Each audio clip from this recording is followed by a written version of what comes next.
Factory resetting at TP-Link N300 Wi-Fi extender. Okay, so that's the factory reset button under there.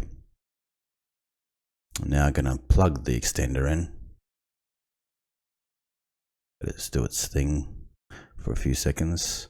And now I'm going to put this pen on the button and reset it. 1 cat and dog, 2 cat and dog, 3 cat and dog, 4 cat and dog, 5 cat and dog. That's 5 seconds. There we go. The extender's been reset. All the lights lit up. It's now time to check the available SSIDs. Okay, so in a moment, the TP-Link SSID should appear.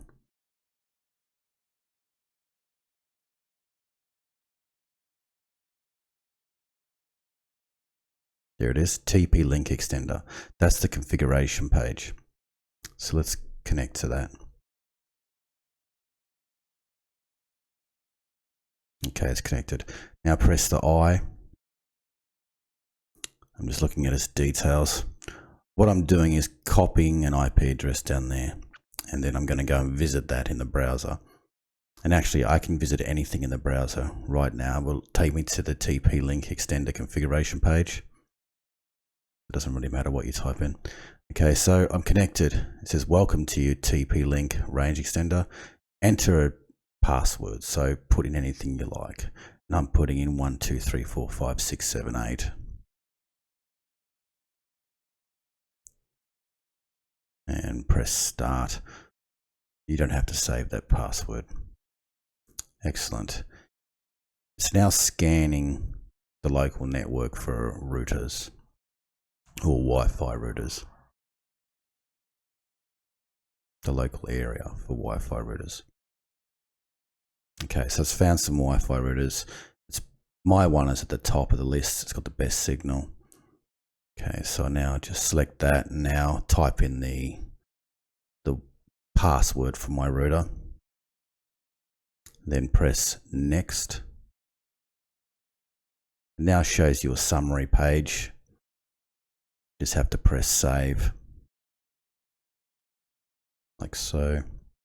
Now it's going to reboot the TP-Link extender.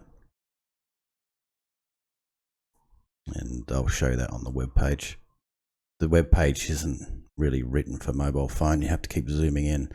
But it says the extender is rebooting. Please wait. So if we watch the lights on the extender, you'll see them light up. There we go.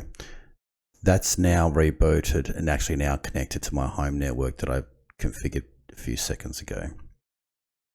Now, I no longer need that application running on my mobile phone, but it's just gonna refresh in a second and say congratulations.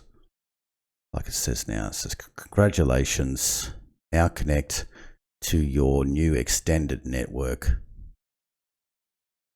and enjoy the internet. Okay, let's get rid of that application. Go back to my Wi-Fi settings. There it is, so we'll look at the TP-Link Extender config SSID is no longer there, and I'm now connected to my home network. The signal's extremely good. Anyway, thanks for watching. Remember to like, comment, subscribe, and share.